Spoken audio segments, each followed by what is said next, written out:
Bismillahirrahmanirrahim. Assalamualaikum warahmatullahi wabarakatuh. Warahmatullahi wabarakatuh. Alhamdulillahi hamdan katsiran tayyiban mubarakan fih kama yuhibbu rabbuna wa yarda. Alhamdulillahi hatta yarda walhamdulillahi ba'da ar-ridha. Asyhadu an la ilaha illallah wahdahu la syarika lah al-wahidul qahhar wa asyhadu anna Muhammadan abduhu wa rasuluhu an-nabiyyul mukhtar. Allahumma salli wa sallim wa barik ala nabiyyina wa ala alihi wa sahabatihi al-athhar. Amma ba'du. Para santri, para tulab yang dirahmati Allah Azza Jalla, dan para muwazzaf, para staf dan pegawai Ma'had Abdullah bin Mas'ud yang dirahmati Allah Azza Jalla. Alhamdulillah, hari ini kita akan lanjutkan pembahasan kita kitab Al-Arba'in An-Nawawi, dan wasalna ila al-hadithi ar-rabi' ila akhidul fadil al-ustadz Hisham wa ilaihi yaqra. Bismillah wassalatu wassalamu ala rasulillah. Al-hadith ar-rabi' an Abi Abdurrahman Abdullah bin Mas'ud radhiyallahu anhu qala haddathana Rasulullah sallallahu alaihi wasallam wa huwa as-sadiqul masduq. Inna ahadakum yujma'u khalquhu fi batni ummihi 40 yawman nutfatan thumma yakunu 'alaqatan mithla dhalik thumma yakunu mudghatan mithla dhalik thumma yursalu ilayhi al-malaku fayanfukhu fihi ar-ruh wa yu'maru bi 4 kalimat bikatbi rizqihi wa ajalihi wa 'amalihi wa shaqiyyun aw sa'id. Fa wallahi alladhi la ilaha ghayruhu inna ahadakum la ya'malu bi'amali ahli al-jannah hatta ma yakunu bainahu wa bainaha illa dhira' fayasbiqu alayhi al-kitab fay'amalu bi'amali ahli an-nar fayadkhuluha wa inna ahadakum la ya'malu bi'amali ahli an-nar hatta ma yakunu bainahu wa bainaha illa dhira' fayasbiqu alayhi al-kitab فيعمل بعمل أهل الجنة فيدخلها. رواه البخاري ومسلم. Baik, ahsan. Hadis ini hadis yang Abdullah bin Mas'ud sebelum menyampaikan hadisnya, beliau memberi sifat kepada Nabi as-sadiqul masduq. Dialah Nabi SAW yang as-sadiq, benar, jujur, dan al-masduq, yakni dibenarkan ucapannya. Kenapa? Karena dalam hadis ini beliau akan menyampaikan kepada kita perkara-perkara gaib yang membutuhkan keimanan, ya, bukan berdasarkan pikiran, akal pikiran kita. Tapi ini, ikhwan, apa yang akan disampaikan Nabi SAW adalah merupakan perkara gaib yang merupakan ranah keimanan. Karena itu, sebagaimana kita tahu, keimanan apa artinya? At-tasdiq, membenarkan. Nah, pembenaran ini sangat bergantung kepada siapa yang memberi kabar. Nah, beliau radhiyallahu an mensifati Rasulullah SAW dengan as-sadiqu al-masduq, untuk memberi gambaran kepada kita bahwasanya apa yang beliau sampaikan dari Nabi SAW adalah perkara-perkara yang wajib untuk diimani, dibenarkan, ya, karena ini perkara-perkara gaib, yaitu tentang bagaimana proses penciptaan manusia atau pembentukannya di dalam rahim ibunya, dan itu tidak kelihatan. Ya, bagaimana dari tahapan satu ke tahapan berikutnya tidak kelihatan. Namun, dan waktu itu ilmu kedokteran belum bisa menyingkap Nah, apa yang beliau sampaikan adalah perkara gaib. Yang kedua adalah juga perkara takdir. Ya, seorang manusia akan dicatat takdirnya. Ya, pertama adalah rezekinya, kemudian amalnya, kemudian ajalnya, kemudian apakah dia masuk surga atau masuk neraka. Ini perkara gaib semuanya. Karena itu ya beliau mengawali dengan as-sadiqu al-masduq. Kemudian juga Anda sekalian,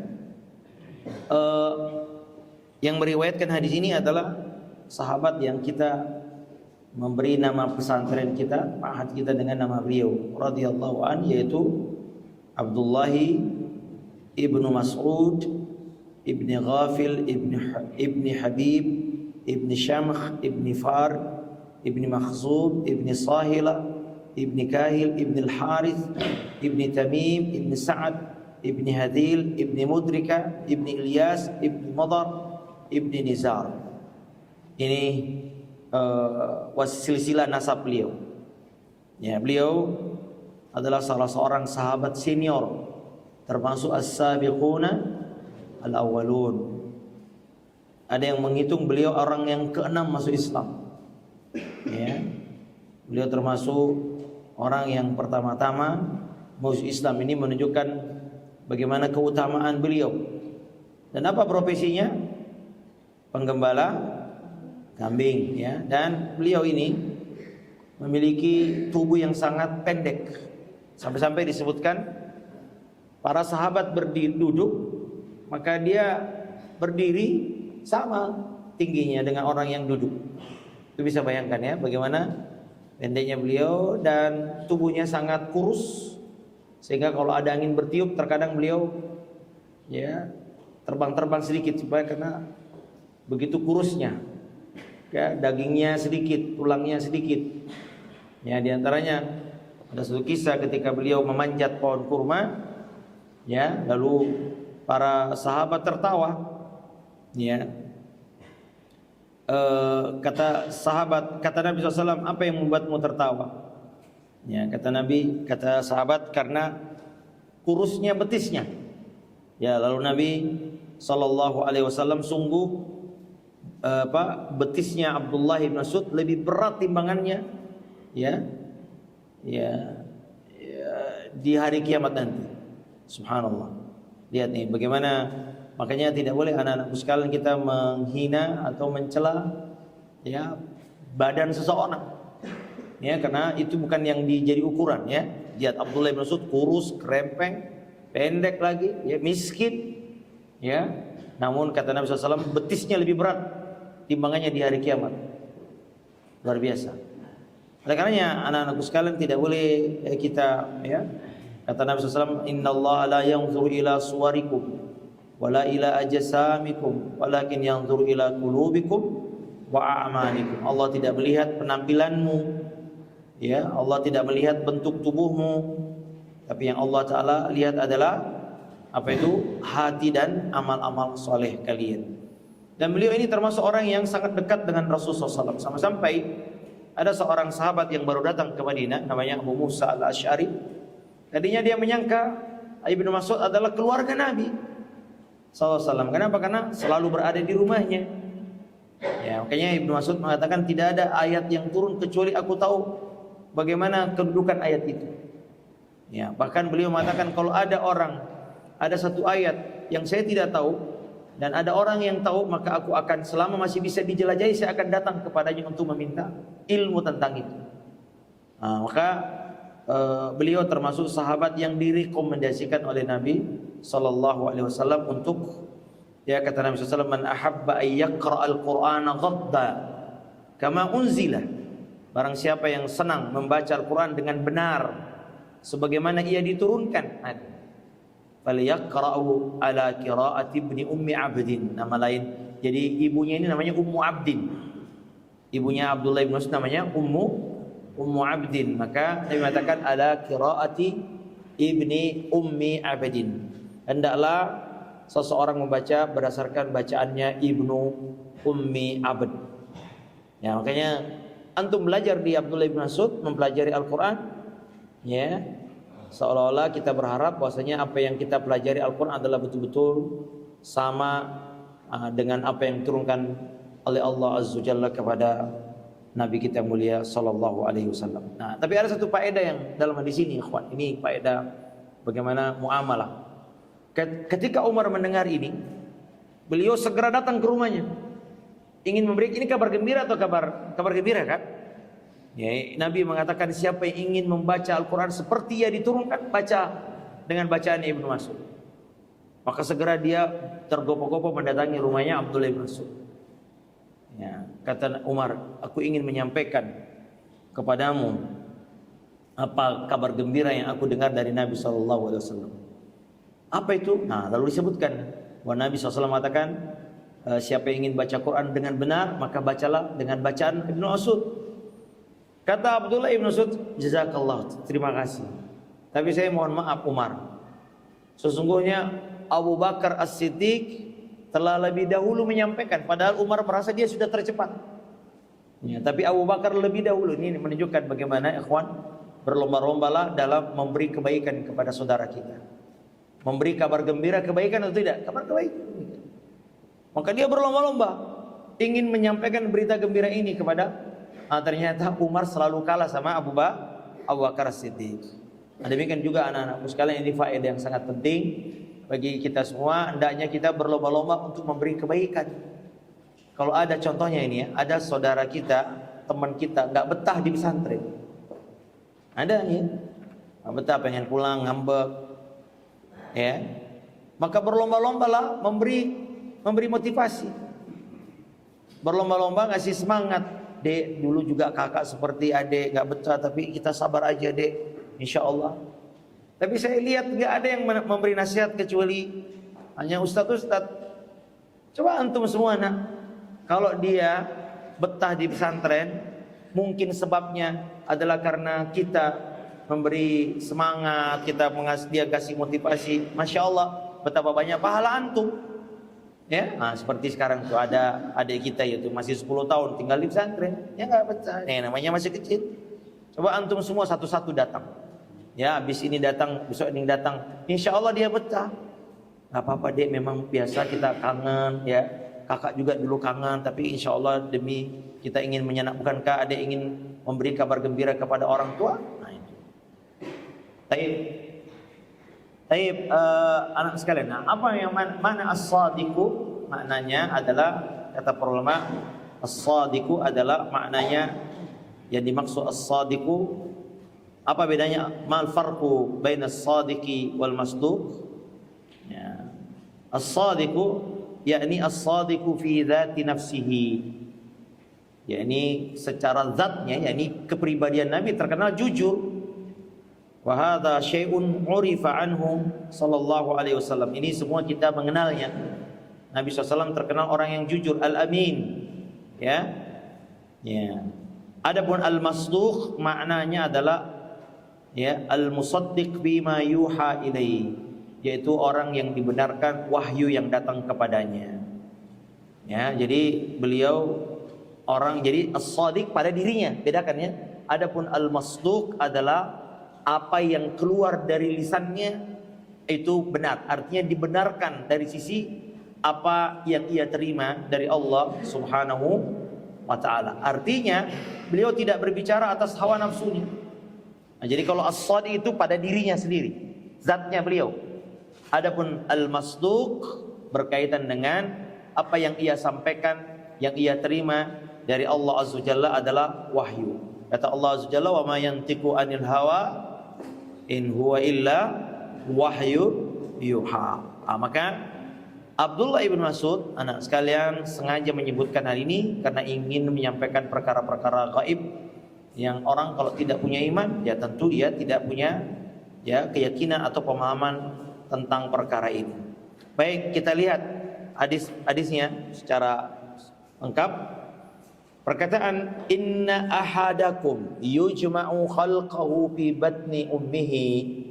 Sesungguhnya kata beliau, ya, Allah Ta'ala mengumpulkan ya penciptaan salah seorang dari kalian di perut ibunya selama 40 hari sebagai nutfah. Ini ya jadi apa ya? Aduh, gimana ya? Antum masih anak-anak ya. Ya. Tapi nggak apa-apa ya, ini ilmu ya. Maknanya dikumpulkan, artinya gimana ngomongnya? Ya, begitulah dikumpulkan. Ya, ada dua air berkumpul. Ya, airnya ayah kita dan airnya ibu berkumpul. Nutfah itu artinya setetes air yang sedikit. Ya, setetes air yang nutfah, setetes air. Ya, yang sedikit berkumpul ya antara airnya orang tua kita, ibu ayah kita dan airnya ibu kita. Itu namanya yujma, yakni yudham, yakni bersatu. Nah, makanya antum ini darah daging ibumu, ya toh. Jadi makanya nggak boleh antum durhaka sama orang tua, nak. Orang tua antum sebab zahir antum ada di dunia, sebab yang zahir ya. Adapun al-musabbabnya tentu adalah penciptaan dari Allah Subhanahu wa taala. Tapi sebab zahirnya ya, antum ini adalah berasal dari kedua orang tua. Makanya ada anak mirip ayahnya, ada anak yang lain mirip ibunya. Ya. Ya. Begitu juga dengan sifat, salah satu sifatnya saling berkumpul situ. Nah, kata Nabi sallallahu alaihi wasallam, 40 hari ia berada dalam fase nutfah. Ya, nutfah. Dan ini ya saya tidak tahu, saya agak lupa ini Ustaz. Ada dokter dari Prancis, Maurice.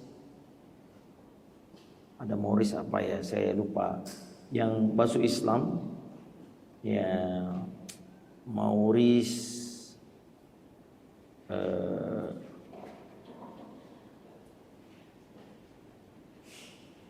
ilmuwan Prancis kalau saya tidak salah, beliau ini dokter ya, Maurice Bucaille ya ini.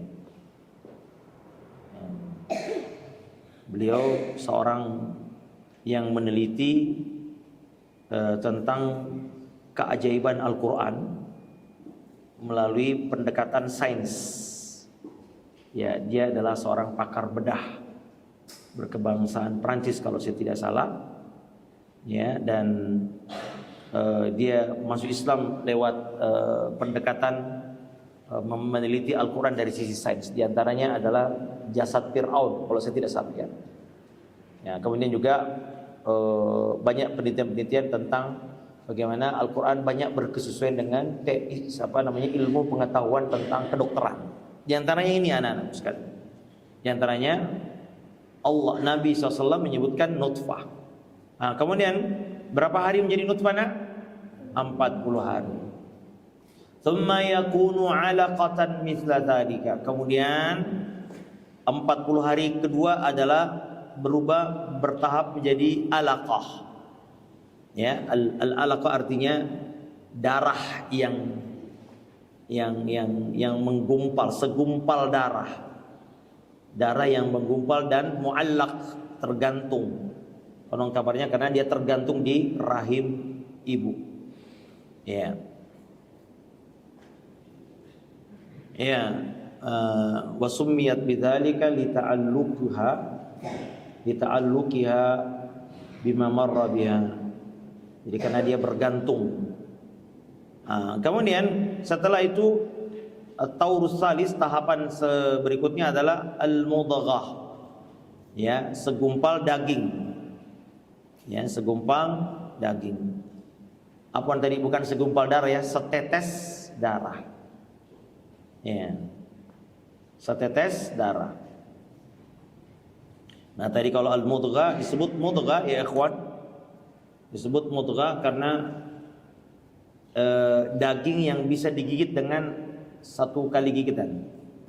Nah, jadi kalau antum makan soto ada dagingnya kan? Nah, itu yang bisa masuk ke mulut itu namanya mudghah. Ya. Summiyat mudghah li'annaha ala qadri famil insanil madi', al-madi'. Ya, jadi seukuran mulut manusia ketika memakannya. Itu namanya mudghah. Nah, itu tahapan 40 hari kedua. Ya.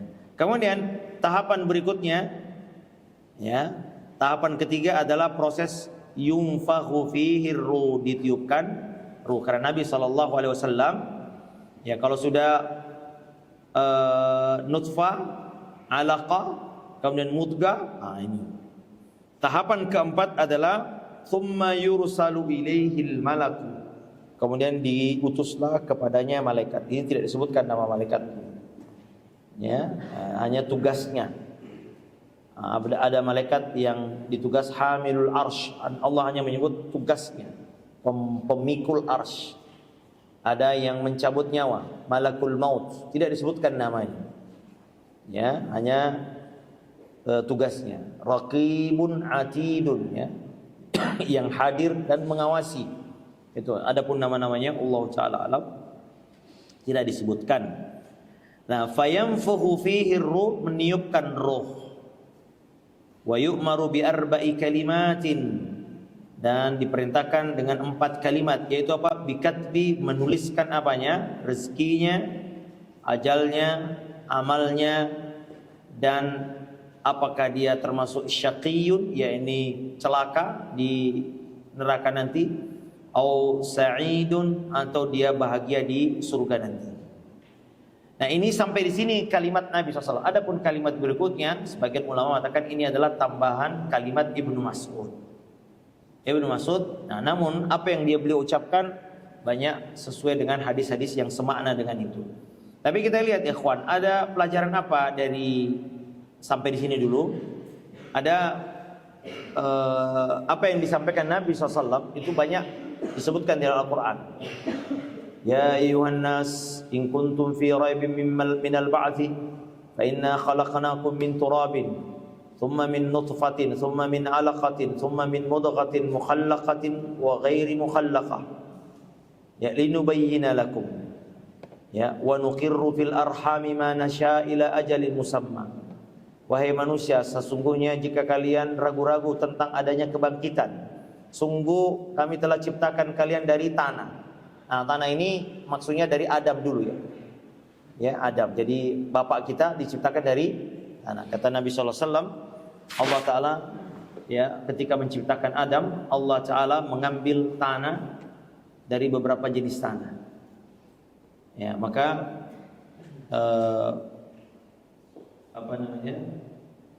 manusia memiliki sifat seperti jenis-jenis tanah. Minhu as-sahal, ada yang mudah. Tanah ada yang mudah, ya, tanah liat mudah dibentuk. Ada yang khazin, yang susah. Ya, begitu juga manusia, ada yang enak diajarin. Ya enggak? Mudah kalau diberi nasihat, masuk-masuk, ya. Ada yang susah, berkali-kali diajarin sulit, dia dengar. Nah, ada yang thayyib, baik, dan ada yang khabis, ada yang buruk.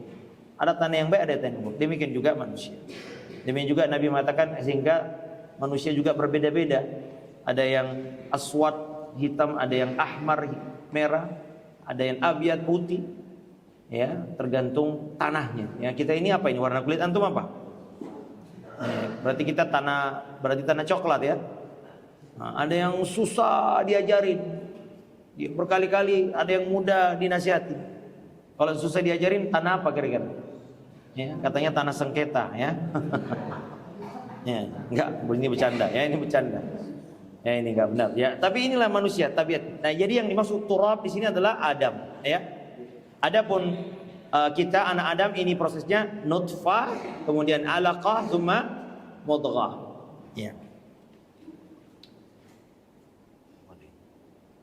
Besok. Bujuk adanya pulang. Oh ya. Kemudian juga ada ayat-ayat yang lain, ya. Walaqad khalaqna insana min sulalatin min tin, dari saripati tanah. Tsumma ja'alnahu nutfatan fi qararin makin. Kami jadikan nutfah, setetes air di tempat yang sangat kokoh, yaitu di rahim. Tsumma khalaqna nutfata 'alaqah. Kemudian kami jadikan nutfah itu menjadi alaqah. Kemudian kami jadikan alaqah itu mudghah. Fa khalaqnal mudghata idhaman. Lalu kami bungkus mudghah itu dengan idhaman, daging. Tulang. Fa kasawna al-idhama. Lalu tulang ini kami bungkus dengan lahma, daging. Thumma ansha'nahu khalqan ar. Lalu kami ciptakan dia dengan penciptaan yang lain. Maksudnya tumbuh manusia yang seperti sekarang. Lihat ikhwan, jadi tidak boleh kita sombong ya. Semua kita ini berasal dari apa? Dari air yang mimma'in mahin, air yang hina. Air yang tidak ada orang yang mau pegang. Kalau ada air mani di atas ini, ada yang mau pegang? Ada jijik. Ya. Tapi itulah asal muasal penciptaan kita. Ya. Tidak boleh kita merasa sombong. Inna akramakum indallahi atqakum. Mau warna hitam, mau warna putih, dunia dulu pernah terbelah. Ya, black and white. Ya, di Eropa atau di Amerika, orang-orang putih menindas orang-orang hitam. Mereka mengatakan orang hitam ini kelas rendah. Ya, datang Islam mengatakan semua sama. Ya, datang Islam semua sama. Yusuf. Ya. Kemudian anak-anakku sekalian, ya,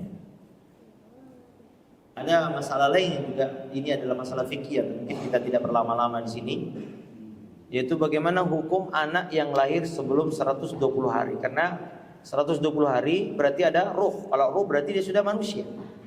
Maka ulama berpendapat kalau dia lahir keguguran, ada ibu-ibu keguguran. Pernah dengar ibu-ibu keguguran? Maka kalau di bawah 120 hari maka ia tidak disolati, ia tidak dikafani, langsung dikubur saja. Tapi kalau dia sudah melewati 120 hari maka dia diperlakukan seperti manusia. Maka dia disolati, dikafani dan dikuburkan sebagaimana manusia. Ya, karena dia sudah punya ruh. Dan ini juga ada manfaat yang lain. Apa manfaat yang lain? Faedah yang lain, ikhwan, mengenai masalah pengguguran kandungan. Sepakat ulama, ya ikhwan, kalau lebih dari 120 hari, apapun kondisinya tidak boleh. Itu pembunuhan namanya. Kecuali ada dugaan yang sangat kuat dari ahlinya, bahwasanya kalau kehamilannya terus-terus akan menyebabkan ibu ini akan meninggal. Ya, maka itu boleh. Tapi kalau tidak boleh sama sekali. Yang ada khilaf ulama di bawah 40 hari. Karena dia belum terbentuk itu, masih setetes air. Namun itu pun ada maslahat yang sangat kuat. Bukan karena takut khasyata imlaq. Al-Quran kan takut memberi makan. Ini tidak boleh. Sebagaimana orang-orang jahiliyah membunuh anak-anak perempuan karena takut memberi makan. Ini tidak boleh. Nah, itu ada khilaf ulama. Jadi kalau di bawah 40 hari mereka mengatakan masih boleh, ya, boleh, namun ada maslahat yang sangat kuat. Lebih dari itu, ya, sama sekali tidak boleh. Namun boleh kalau ada hajat. Tapi kalau yang 120 hari ijma tidak boleh. Ini sama dengan membunuh. Ya. Baik anak-anakku sekalian, kita lanjut hadis berikutnya, apa perkataan Nabi SAW, yaitu Allah Tabaraka wa Ta'ala mengirimkan apa? Malaikat yang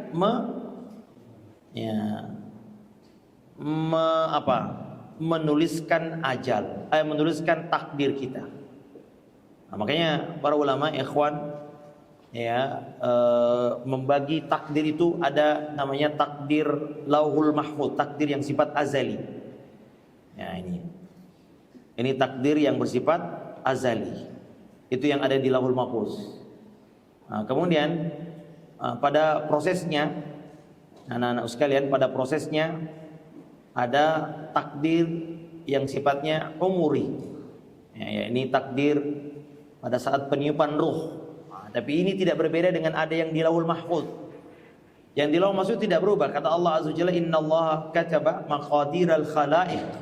Sungguhnya kata Nabi, Allah Ta'ala menulis, ya, takdir seluruh makhluk. Kapan?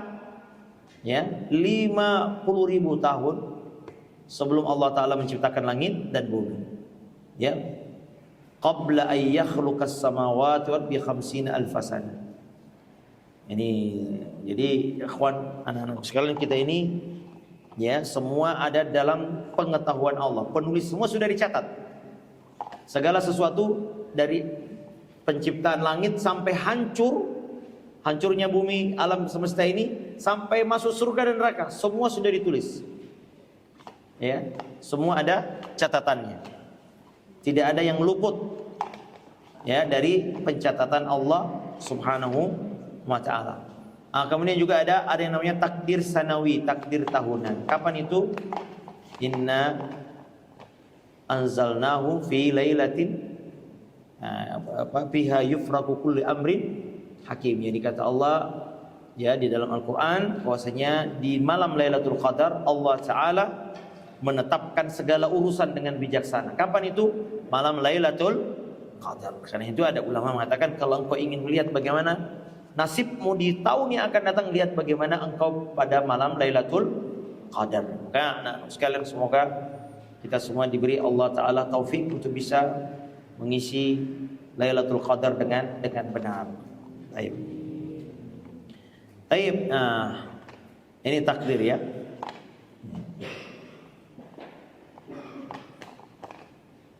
Kemudian, ini yang menarik di sini, ikhwan, pernyataan Abdullah bin Mas'ud. Ya. Jadi beriman dengan takdir, anak-anakku, adalah pokok keimanan kan? Wa antu'mina ya bil qadari khairihi aw syarrihi, yang baik atau yang buruk. Ini salah satu pokok akidah. Ya, jadi ada satu perkataan yang mungkin sering antum juga tulis dalam mungkin apa itu, akan indah pada semuanya, akan indah pada waktunya. Ya. Atau ada yang mengatakan kita berikhtiar, Allah yang mengokohkannya dengan takdir. Ini keliru. Ini seolah-olah Allah tidak tahu. Ya. Ya, ini keliru. Jadi indah pada waktunya. Di mana letak kesalahan kalimat ini? Seolah-olah waktu yang akan membereskan. Waktu tidak punya kekuatan apapun. Ya, waktu hanya sarana kita beramal. Makanya tidak ada waktu sial, tidak ada waktu beruntung, ada hari baik, hari buruk, tidak ada. Nah, makanya tidak boleh kita mencela waktu. Kata Nabi, la tasubbud dahar, dalam hadis qudsi. Jangan kalian mencela waktu. Fa'ana dar, aku yang membolak-balikan waktu. Ya, jadi tidak boleh kita mengatakan kita berikhtiar, Allah yang menetapkan. Seolah-olah Allah tidak tahu kita berikhtiar. Ya, takdir itu, ya ini pemahaman Qadariyah yang bulat, yang sangat pemahaman. Dan ini sekte sudah ada pada zaman Ibnu Umar. Ya, kemarin kita sudah bahas hadis kedua toh. Ibnu Umar itu mendengar ada orang dari Irak mengatakan di kampung kami, namanya Ma'bad al-Juhani. Ma'bad al-Juhani ini berpandangan bahwasanya segala sesuatu itu terjadi baru. Kita berbuat, minum air, makan, minum, tidur adalah kehendak kita. Allah nggak tahu. Setelah kita berbuat baru Allah tahu. Ini pemahaman takdir yang keliru, menyimpang dari. Maka Ibnu Umar mengatakan, aku berlepas diri dari dia. Ya, siapa yang kalau kau berimpak dengan satu gunung emas tidak akan diterima sampai kau beriman dengan takdir. Jadi segala sesuatunya. Jadi pemahaman tentang takdir ada 4 rukunnya, anak-anak. Pertama, meyakini Allah telah mengetahui segala sesuatu, al-ilm. Ya, tidak ada sesuatu wa indahu mafatihul ghaib. Semua yang perkara gaib diketahui. Wa ya'lamu ma fil barri wal bahr, mengetahui apa yang ada di langit, di darat dan di laut. Wa ma tasqutu min waraqatin illa ya'lamuha. Tidak ada daun yang jatuh kecuali pengetahuan Allah. Ya, semua Allah tahu. Kemudian yang kedua, Allah mencatatnya, al-kitabah. Kemudian yang ketiga, Allah menghendakinya, al-masyiah. Kemudian yang keempat, Allah yang menciptakan semuanya, termasuk perbuatan kita. Ya, wa ma tasya'una illa insyaallah. Maka sekalian, jadi segala sesuatu, bahkan kita ini termasuk penghuni surga atau neraka sudah ditetapkan. Kapan? Sejak Allah Ta'ala sebelum menciptakan langit dan bumi. Ya, jodohmu, ajalmu, rezekimu. Makanya anak-anakku sekalian tidak boleh, ini perkara gaib yang tidak boleh kita penasaran. Dan itu perkara takdir. Makanya ada orang datang ke dukun, Mbah, kira-kira saya nanti jadi apa kalau jadi besar? Gak usah urusan, itu bukan urusan kita. Kira-kira saya bagaimana, Mbah, masa depan saya? Gak usah.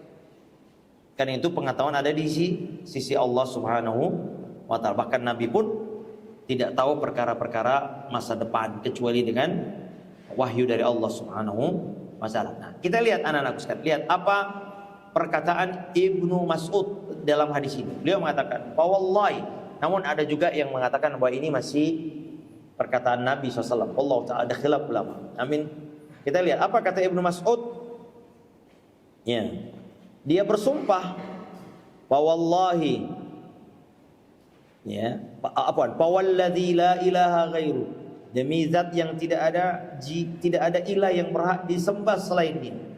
"Inna ahadakum la ya'malu bi amali ahlil jannati," sesungguhnya salah seorang dari kalian akan melaksanakan amalan-amalan penduduk surga, "hatta ma yakunu bainahu wa bainaha illa dhira," sampai antara dia dengan surga tinggal sira. Apa ini sira?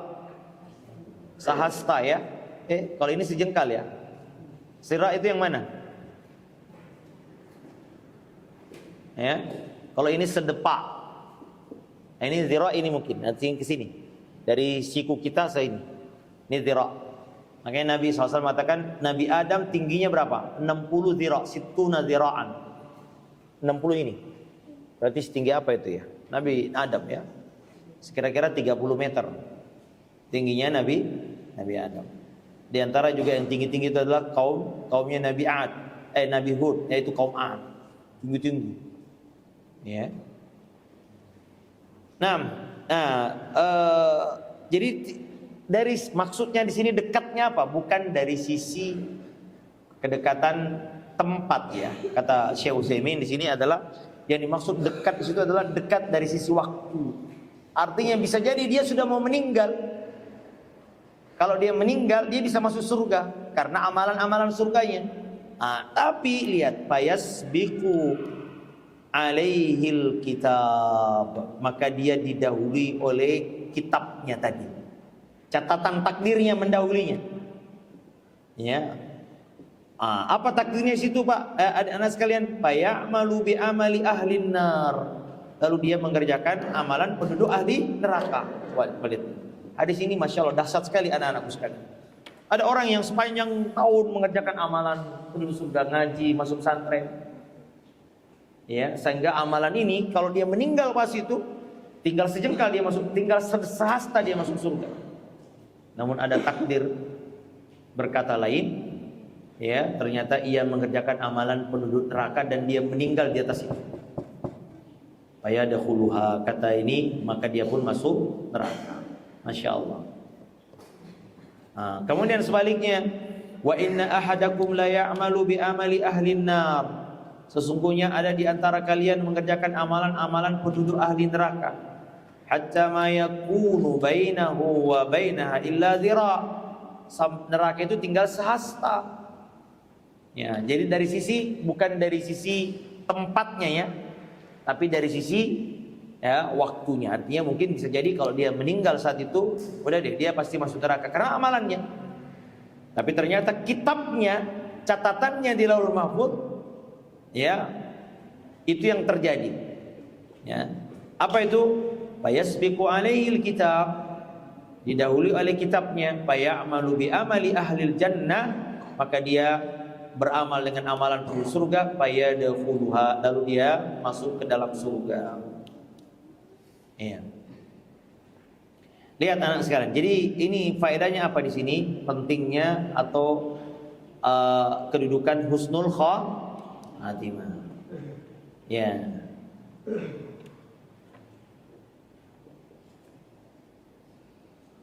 Jadi adapun sumpah dan setelahnya ini adalah perkataan Ibnu Mas'ud.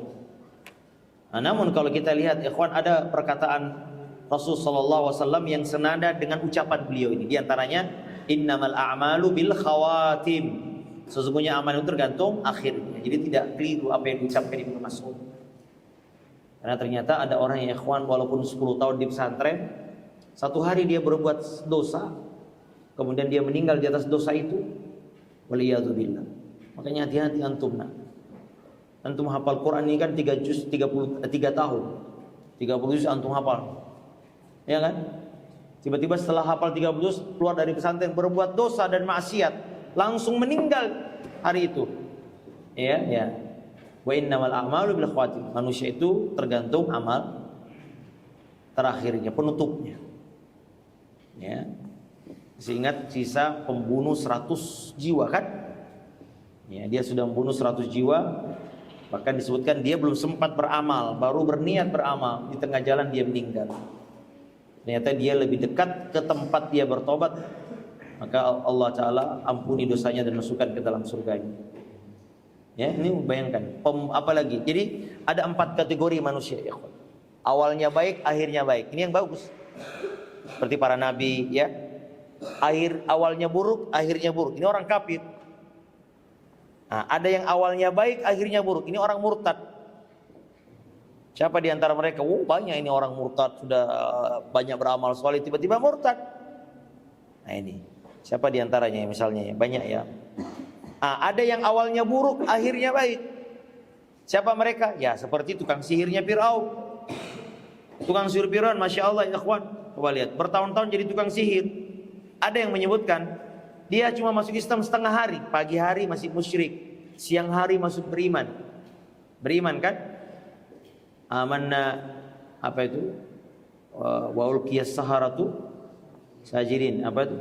Kemudian dia berkata, qalu amanna bi rabbil alamin rabbi Musa wa Harun. Nah, sorenya langsung disalib oleh Firaun. Setengah hari beriman, tapi dia meninggal di atas itu. Ya, Masya Allah ya ikhwan ya. Lalu Allah Ta'ala masukkan surganya. Padahal bertahun-tahun penuh dengan kesyirikan. Ya ini. Ada lagi kisah di perang Uhud. Ya, saya lupa namanya. Uqais kalau saya tidak salah. Masuk Islam menjelang perang Uhud. Awalnya dia belum masuk Islam. Dia lihat kok kampungnya sepi. Laki-laki nggak ada semuanya. Kata ibu-ibu semuanya pergi perang karena mereka Muslim. Langsung dia tergugah. Akhirnya dia pergi ke Uhud dan dia minta izin masuk Islam, dan dia masuk Islam lalu berperang, lalu meninggal. Ya, kata Nabi, amilah qalilan wa ujira katsira. Orang ini beramal sedikit, amalannya sedikit tapi pahalanya banyak. Bahkan disebutkan dalam riwayat dia belum sempat sholat. Bayangkan Mas, dia belum sempat sholat karena belum waktu sholat, dan dia meninggal. Dia hanya beriman beberapa jam. Musyrik bertahun-tahun. Tapi ini. Jangan sampai antum seperti yang ketiga tadi. Soleh, pesantren, SMP-nya, saya SMA-nya pesantren soleh. Tiba-tiba ya. Namun demikian ikhwan, jadi gini, ada sedikit iskal di sini. Para ulama menyebutkan gini. Jadi bagaimana kita memahami hadis-hadis, kok bisa ada orang yang ini ada hadis lain juga. Innar rajula la ya'malu bi ahli wa innahu lamaktubun fil kitabin ahli nar. Banyak hadis-hadis yang serupa dengan ini. Ya, juga ada innar rajula ya'malu zamana tawila bi amali ahli jannah thumma yukhtamu lahu amaluhu bi amali ahli nar. Jadi yang serupa ini dengan banyak sekali. Bagaimana memahami hadis-hadis begini anak sekalian? Ternyata dalam hadis yang lain Nabi ditanya, kalau begitu ngapain kita beramal? Ya. Ya, ngapain kita beramal? Toh pada akhirnya kalau takdir kita nanti di ujungnya, saya masuk pesantren, tiba-tiba takdir saya di Lauhul Mahfuz mati ke dalam mabuk atau berzina, terus gimana Ustaz? Ngapain? Sudah saya tinggalin aja pesantren. Iya. Gimana menjawab ini? Kata ulama, jawabannya adalah pertama, bagaimana kau tahu takdirmu? Ya. Kita tidak tahu masalah takdir. Bagaimana kau tahu bahwasanya ini penduduk surga atau penduduk neraka? Lalu kalian meninggalkan amal. Misalnya, ngapain kita beramal? Kalau saya masuk neraka, pasti akan ngapain? Toh percuma saya sholat, nanti masuk neraka. Pertanyaannya, dari mana ente tahu kalau penghuni neraka? Bisa jadi ente penghuni surga, kita nggak tahu kan? Itu. Yang kedua, Nabi dalam hadis itu ketika ditanya dengan pertanyaan seperti ini, untuk apa kita beramal? Apa jawaban Rasul sallallahu alaihi wasallam, ikhwan? Kata beliau, i'malu ya fakullum muyassarun. Semua orang akan dimudahkan. Lalu beliau membaca fa amman a'ta wattaqa wa saddaqa bil husna fasanyassiruhu lil yusra. Dalam hadis yang lain beliau mengatakan kullu muyassarun lima khuliqa lahu. Semua orang akan dimudahkan sesuai dengan takdirnya. Jadi juga Nabi dikatakan, ya Rasulullah, bukankah pena sudah diangkat, wajaffat kertas sudah kering, wajarat bihil maqadir, takdir kita sudah berjalan. Kata Nabi, malu, beramal kalian. Jadi tugas kita ikhwan beramal. Jadi jangan la budda minal amali. Fa idza tarakal amalu fal masirun nar. Kalau dia meninggalkan berarti dia telah menetapkan jalannya menuju neraka. Fal amalu yuhayyu asbab dukhulil jannah. Amal itu adalah sebab masuknya kita surga. Wa yaj'alul ba'ithu bin nafsi ala husnil dhanni billah. Karena beramal akan memunculkan husnuzon kepada Allah. Bagaimana mau berhusnuzon masuk surga kalau nggak pernah beramal? Ya nggak? Ibarat orang berharap panen tapi nggak pernah nanam, nggak pernah nandur. Kayak Pak RT kita itu lagi nanam, ya kan? Kalau kita nanam, ada yang diharap nggak? Ada. Nah, kalau antum berharap masuk surga, makanya orang yang sholat, puasa, baca Quran, hafal Quran, ada yang diharapkan itu apa? Berharap dibalas oleh Allah Subhanahu wa Ta'ala. Kemudian penjelasan yang lain, ikhwan, bahwasanya Allah Ta'ala sebutkan walladzina jahadu fina lanahdiyannahum subulana. Juga ada ayat walladzina ihtadau zadahum huda wa atahum taqwahum. Maknanya ya ikhwan, Allah Ta'ala yang memberikan sebab kita beramal. Ini kan Allah yang menjadikan sebab beramal. Antum ya ikhwan tidak mungkin beramal kecuali dengan hidayah. Kata Nabi, laulallah mahtadaina, laulallah ma shallaina wa ma tasaddaqna. Kalau bukan karena hidayah dari Allah, kita enggak salat, kita enggak beriman, kita enggak bersedekah. Nah, siapa yang memberi sebab kita beramal? Allah, dia pula yang menjadi sebab masuknya kita ke dalam surga. Dialah Allah yang beri hidayah. Dialah Allah Ta'ala yang melapangkan dada kita dengan karunia-Nya, hidayahnya. Maka ikhwan a'azani Allah, galibnya orang yang bersungguh-sungguh mencari sebab-sebab hidayah, dia mempelajari Al-Quran, dia mengamalkannya bersungguh-sungguh, kemudian ikhlas dalam mengamalkan semua itu. Kemudian Allah Ta'ala menyesatkannya, rasanya kata beliau di sini tidak mungkin. Karena Allah katakan walladzina jahadu, siapa yang bersungguh-sungguh mencari petunjukku, lanahdiyannahum subulana. Nah itu kemudian laisa hunaka may ya'malul khaira, enggak ada orang yang melakukan kebaikan, wa yujahidu nafsahu, dan dia bersungguh-sungguh mengendalikan hawa nafsunya, wa ya'khudhu bi asbabil hidayah bisidqin, kemudian dia mengambil sebab-sebab hidayah dengan jujur, ini salat, puasa. Tsumma yudhilluhullah wa yudkhilun nar, kemudian Allah sesatkan dia dan masuk ke neraka.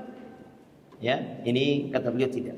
Karena bertentangan dengan dalil yang lain. Jadi jangan bayangkan, kita sudah berusaha mencari ilmu, masuk pesantren, bersungguh-sungguh dengan ilmu melakukannya, lalu kemudian nanti di akhir Allah akan sesatkan kita.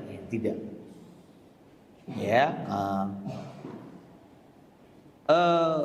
Jadi makna payasbiqu alaihil kitab, didahului oleh takdir, maknanya bukan ada kekuatan dari luar, annaha quwwatun kharijiyah ta'tihi, kemudian datang kemudian memaksanya untuk menyimpang dari jalan yang benar. Itu tidak seperti itu anak sekalian. Karena seluruhnya adalah merupakan sebab dari hidayah dari Allah Subhanahu wa Ta'ala. Namun ada penjelasan yang lain, dan ini menurut ini ada penjelasan lain, yaitu berdasarkan hadis Nabi Sallallahu Alaihi Wasallam, ada yang mengatakan bima yabdun nas, menurut pemandangan manusia. Jadi dia mengerjakan ya'malu bi amali ahlil jannah bima menurut mata manusia. Kemudian juga diperkuat ada satu hadis bahwasanya ada seorang laki-laki berperang dengan gagah berani, sampai-sampai para sahabat mengatakan tidak ada yang mampu mengalahkan semangatnya. Tidak ada yang mampu mengalahkan dia. Saking semangatnya berperang. Tapi apa kata Nabi? Dia masuk neraka. Dia penduduk neraka.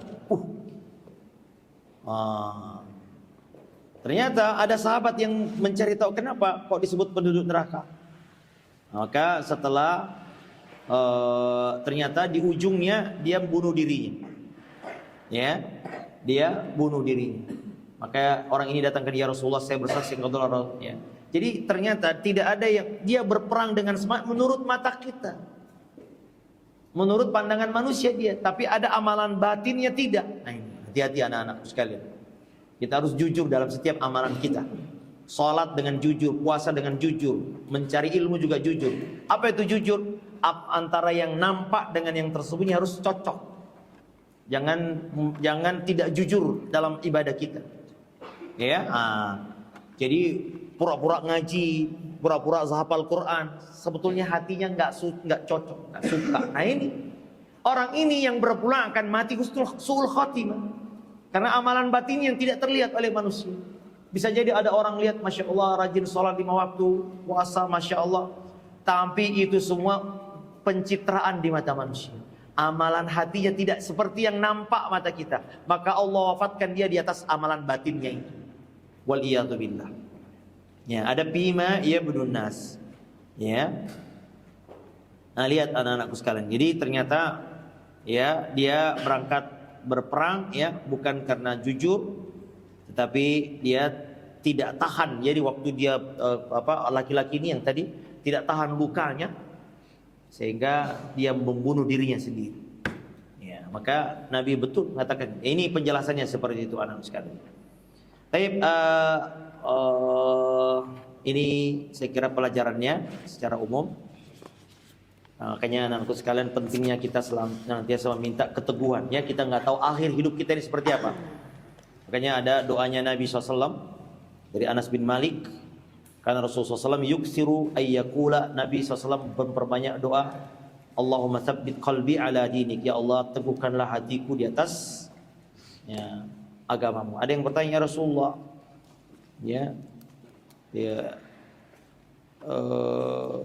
engkau mengkhawatirkan iman kami? Ya, kami sudah beriman kepadamu, kami membenarkanmu. Ya, kata Nabi, innal quluba baina isbi'aini min asabi'ir rahman yuqallibuha man yasha. Sesungguhnya hati itu ada dalam jari-jari Allah Subhanahu wa taala. Taib, iqra al-fa'i istifadah.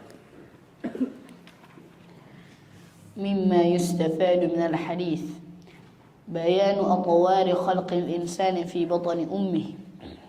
Ya, ini penjelasan tentang atwar, ya ini tahapan. Apa itu dalam surah apa itu? Atwara. Di mana ayat itu? Surah wa khalaqnakum atwara, di surah Jin atau Nuh itu ya. Ya, kami ciptakan engkau dalam beberapa tahapan. Allah Ta'ala ya ikhwan mampu menciptakan manusia langsung tek. Ya, namun ya dengan hikmahnya dan ilmunya ada di sisi Allah. Allah Ta'ala menciptakan langit 6 masa, begitu juga manusia. Bahkan ikhwan, a'azzani Allah wa iyyakum, di antara makhluk yang lain, kita ini makhluk yang walaqad karramna bani Adam. Kami telah memuliakan anak Adam. Di antara bentuk pemuliaannya adalah kita diciptakan dengan bentuk tubuh yang sangat indah. Walaqad khalaqnal insana fi ahsani taqwim. Maknanya kata ulama adalah makhluk yang bisa berjalan dengan 2 kaki tapi bisa tegak. Makhluk yang lain berjalan dengan tegak dengan apa? 4 kaki. Masya Allah ya. Yang bisa tegak dengan 2 kaki ya kita ini manusia. Kemudian juga makan dengan tangan. Makhluk yang lain makan dengan apa? Salman, mana mamanya? Mana istrimu? Masya Allah ya, dia sangat peduli. Ini kayak gini semua bagus nih. Kalau ada kakak bisa nyayangi adiknya sampai tidur begitu. Ya. Baik. Tadi sampai di mana? Ya, manusia ini bisa kita makan, yang lain makan dengan mulutnya, coba lihat. Nah, ini menjijikkan, coba dia makan mulut. Nah, maka di antara Allah Ta'ala menciptakan itu dengan tahapan yang sangat Masya Allah. Dan itu ada kasih sayang di situ. Mulai dari kita nutfah, kemudian jadi alaqah, kemudian mudghah, Kemudian dalam rahim ibu itu Allah jamin rezeki kita. Ditaruh fi qararin makin, di tempat yang kokoh. Ya, nah itu di haram rahim. Masya Allah luar biasa. Dan rahim ibu kita itu bisa membesar. Ya, sampai ada anak lahir, ya, siapa ya anak saya 4 kilo ya. Ya kalau nggak salah Abdurrahman itu 4 kilo itu. Bayangkan dari perut ibu 4 kilo. Tapi bisa keluar, Masya Allah, itu kan keajaiban ciptaan Allah. Jadi dalam 9 bulan. Kalau makhluk yang lain katanya ada yang sampai 14 bulan seperti onta, ya. Tapi coba lihat makhluk itu keluar langsung bisa jalan kan? Kita alhamdulillah mulai menetes, hanya bisa tengkurap dulu, telentang, habis itu tengkurap, pelan-pelan. Coba lihat. Semua itu Masya Allah ada ilmu dan hikmah di sini. Di sini ya diantara faedahnya adalah penciptaan manusia bertahap di perut ibunya. Lanjut. Anna nafkhur ruh yakunu أن نفخ الروح يكون بعد 120 يوما وبذلك يكون إنسانا. Yaitu manusia disebut memiliki ruh setelah melewati 120 hari. Berapa bulan itu? 4 bulan ya? Oh iya, percaya kalau Kang Enjang karena sudah punya anak ya. Jadi manusia ketika dia 120 hari. Nah, lanjut. Anna minal malaikati man huwa muwakkalun bil arham. Di antara yang kita pelajari di sini keimanan kita bahwasanya ada malaikat yang diberi tugas ya menuliskan ya takdir di rahim ketika di rahim ibunya. Al-iman bil ghaib. Ya, ini perkara gaib, perkara takdir, perkara tahapan di perut ibu. Dan inilah makanya kita disebut beriman. Beriman artinya tasdik, membenarkan. Apa yang kita benarkan? Kabar. Kabar dari mana? Kabar gaib yang kita dengar dari Rasulullah SAW. Al-iman bil qadar wa annahu sabaqa fi kulli ma huwa kain. Wa annahu sabaqa fi kulli ma huwa kain. Beriman kepada takdir ini perkara yang pelik, banyak orang salah paham masalah takdir. Kalau tadi ada yang berlebihan menetapkan ada yang menafikan takdir, ada yang berlebihan dalam menetapkan takdir. Kalau yang menafikan takdir tadi apa? Qadariyah. Tokohnya adalah Al-Ma'bad Al-Juhani. Ada juga yang berlebihan menetapkan takdir. Yaitu manusia seluruhnya ya tunduk, tidak punya kekuatan, tidak punya pilihan, tidak punya usaha. Allah bantah dengan dua sekte ini dengan kalimat wa ma tasyauna illa insyaallah. Tidaklah engkau menghendaki kecuali Allah yang Jadi kita ini punya ikhtiar, punya sebab. Kita bisa beriman, bisa punya pilihan dan bebas menentukan pilihan. Ya enggak? Tetapi semua pilihan kita, kekuatan kita, kehendak kita tidak lepas dari pengetahuan, kehendak dan ciptaan dari Allah Subhanahu wa taala. Al-hilfu min ghairi istihlafin li ta'kidil kalam. Jadi bersumpah untuk menguatkan perkataan ya, namun anak-anakku sekalian jangan bermudah-mudah bersumpah. Ya. Sumpah itu untuk ditakkid, untuk menguatkan. Antum saya dengar sedikit-dikit. Kamu lihat enggak piring saya? Wallahi saya enggak lihat pun. Masalah piring aja wallahi. Ya. Ya. Terus dan di sini Ibnu Mas'ud menggunakan walladzi la ilaha illa walladzi la ilaha ghairu. Tidak ada demi zat yang tidak ada ilah yang disembah kecuali Dia. Nah, lanjut. Annal a'malu bil khawatim. Annal a'mala bil khawatim. Itu. Hati-hati dengan husnul khatim. Nabi Yusuf apa doanya? Tawaffani muslima.